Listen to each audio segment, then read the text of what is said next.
Hey everyone, and welcome. Today, we're diving into an amazing chapter that is literally the thrilling climax of the greatest story ever told. Seriously, imagine the most epic, universe-wide battle you can possibly think of. Good versus evil, heroes versus villains. Well, this is the real deal. Okay, let's dive into this. Have you ever watched a championship game where someone hits that unbelievable, buzzer-beating winning shot right at the very last second? I mean, the crowd goes absolutely wild, right? Well, when Jesus was on the cross and shouted, "It is finished," that booming shout was exactly like that buzzer-beating winning shot for the entire universe. The championship was decided right then and there. So, part one, the ultimate cosmic victory. The battle is won. And this brilliantly illustrates what this massive battle was actually all about. Jesus completely defeated the ultimate cosmic bully. And it wasn't a fight with swords or lasers. It was a choice between two totally different ways of running the universe. On one hand, you have Satan's way, which relies on force, total selfishness, and breaking rules just to get what he wants. But on the other hand, God's way is built entirely on love, true freedom, and perfect fairness. Moving right along to section 2, unmasking the great deceiver, losing the disguise. You see, the villain wasn't just some obvious, scary monster that everyone knew to run away from.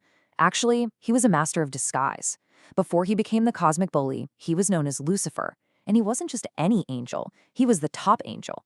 He was incredibly wise, absolutely beautiful, and stood right in the brilliant light of God's presence. And honestly, that's what made his lies so tricky.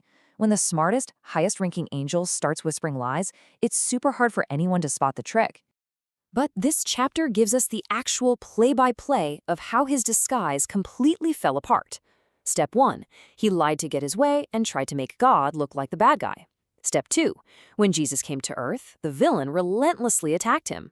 And finally, step 3, at the cross, he proved without a doubt that he was a murderer. When the heavenly angels saw how he treated the Son of God, it broke the very last link of sympathy anyone had for him in heaven. His mask was off forever. Which brings us to a huge question in section 3. Why God waited so long, the test of time. Seriously, think about this for a second. If God is all-powerful, why didn't he just zap the villain like a pebble the exact second he started lying? I mean, it would have been so easy. But if God just instantly destroyed anyone who disagreed with him, wouldn't that make him a bully too? True love and fairness just don't use instant force or bully tactics. You can't force someone to truly love you, they have to choose it for themselves. So the crucial point is, God gave it 4,000 years.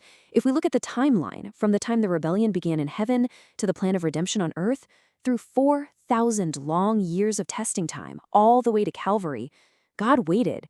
He waited so the whole universe could clearly see for themselves the terrible, heartbreaking results of the villain's selfish rules. The universe just needed time to see his true colors. Let's head into section 4, the true power of love. Jesus stands firm. Instead of using a giant lightning bolt to fix things, God sent Jesus to earth as a helpless baby, right into the ultimate storm of bullying. Let's do a fast-paced replay of what the villain threw at Jesus. Number 1, he hunted Jesus when he was just a baby in Bethlehem. Number 2, he tried to trick and tempt him in the scorching desert when he was starving. Number 3, he tried to crush him with terrifying darkness in the Garden of Gethsemane. And number 4, he mocked him and tortured him at the cross. The villain threw absolutely everything he had at Jesus. But guess what? Jesus never gave in, not even once. In fact, even in extreme pain, while hanging on the cross and surrounded by a mob that was hurting him, Jesus did something that completely amazed the watching heavens. He prayed, "Father, forgive them, for they know not what they do." That right there, that is the true unstoppable power of love and forgiveness. By living a perfect life and loving people all the way to the very end, Jesus completely shattered the villain's lie. The bully had been telling everyone that God's rules were impossible and unfair, but Jesus proved that God's fair rules can be followed perfectly. His spotless character showed exactly what God is really like. And that leads us to our final part, section 5, erasing evil forever, the final choice. Now we really have to be on our toes here, because the villain still has a few last tricks up his sleeve. First, he goes around claiming that God's law is broken and doesn't matter anymore. Second, he tries to swap out God's perfect rules for unfair, made-up human rules. And third, he's going to try to force everyone to pick a side. He basically wants to trick you into breaking just one of God's rules by getting you to follow a human rule instead. Let's move to and see how this builds, because this is where your own choice matters so much. The results just couldn't be more different. If someone chooses the bully side, choosing rebellion, it leads straight to separation from God and, sadly, destruction. But choosing loyalty to God, that gives you amazing spiritual strength and guarantees your eternal security. The chapter tells us that in the very end, sin and sinners will perish, root and branch. But listen closely, because this is a really important point. God doesn't just destroy people because he's angry. Actually, God is the source of all life. So when evil completely pulls away from God and refuses his love, it's literally pulling away from life itself.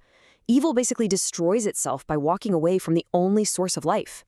But guys, here is the absolute best, most joyful news. Because of Jesus' buzzer-beating victory on the cross, the universe is safe. Number 1, God's incredible love is proven once and for all. Number 2, soon sin will be gone completely and forever. And number 3, all the angels and humans who choose God are eternally secure.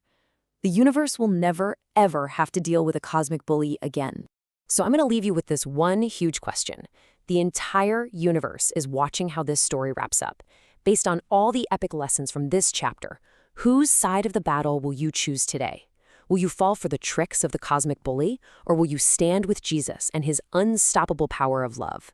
The choice is entirely yours, and you have all the power to choose the winning team. Thanks for exploring this amazing chapter with me today. Keep learning, keep asking questions, and I'll catch you next time.